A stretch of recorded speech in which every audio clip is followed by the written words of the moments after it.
Hi, Peter Charles here, Folk to Fly Fly Fishing, and today let's talk about rigging tube flies for catching gar, long-nosed gar in particular. I don't fish for gar very regularly.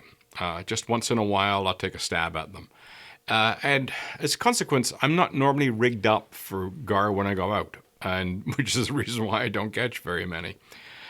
So if you want to rig a fly properly for gar, you'd have to, of course, carry stuff with you. So if you're out in the river with your tube fly wallet or, this fly box, which handles tube flies quite nicely, and you're carrying your tube flies with you and you see some gar, how can you rig up on the water so you can actually have a chance of actually hooking one and maybe even landing it? So let's take a look at what I normally do to be able to convert from whatever species I'm chasing to a gar pike rig. Okay, so first off, I've got a narrow gauge, thin gauge wire hook, treble, octopus hook. The idea is to get them in the scissors if you can. And that's why we need that, a treble is very handy, a small treble, very, very handy. So you'd have to obviously have those with you. Now this tippet here is hard saltwater fluorocarbon or mono, doesn't matter. We're going to use that for like a bite guard, and we're going to attach that to the hook. At the other end, we've got a small swivel. And then we have these float stops or bobber stoppers, our tippet, and then our leader.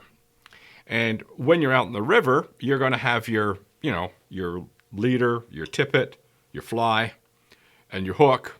Maybe that octopus hook, for example, in this fly. And you're fishing away, everything's cool, and you see gar and go, okay, fine, I want to rig up. So what I do is I've created this little piece here, which is a swivel. I have my hard mono, I have my treble, and I keep them rigged up in here. So I've got a few in there already ready to go, and I carry my bobber stoppers with me as well. So, of course, we've always got tippet on us, right? So this much you've got rigged ahead of time. So it's a matter of attaching this. So what I would do is push that fly out of the way, if it's already attached to the leader. Then I would remove my hook, put on my bobber stopper, and the purpose for the bobber stopper is simple. If I break off right here, I don't lose the fly. Now, if you don't care about that, don't use a bobber stopper. If you want to go without them, you can. It just puts your fly at risk. You're going to lose the whole rig. If you snag up, for example, and have to break it off, the whole thing goes. The only purpose for the bobber stopper is to retain your fly. The only thing about that is when you want to change flies, you don't disconnect it at this end. You disconnect it at the leader end. And then you put your fly on backwards. So you slide your fly on this way because all this is rigged up ahead of time. So basically that's my rig. So when I'm fishing, I'll get this sorted out. There we go.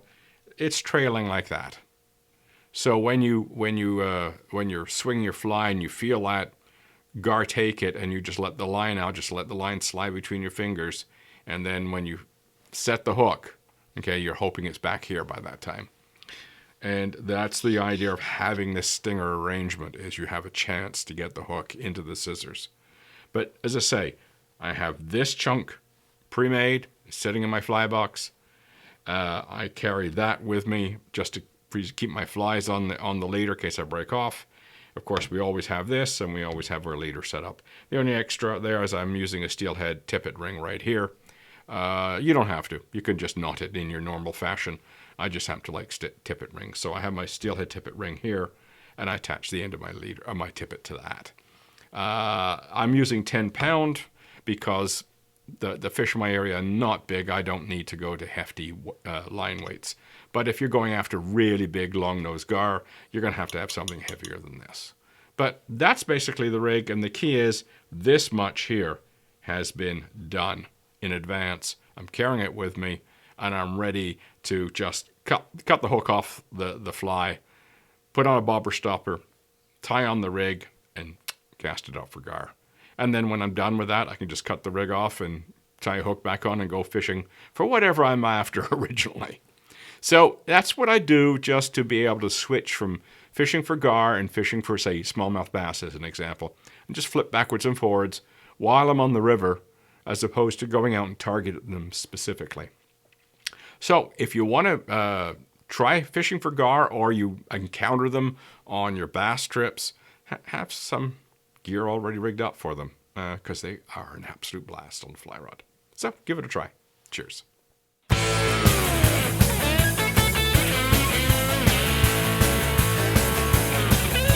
Fish. Good one.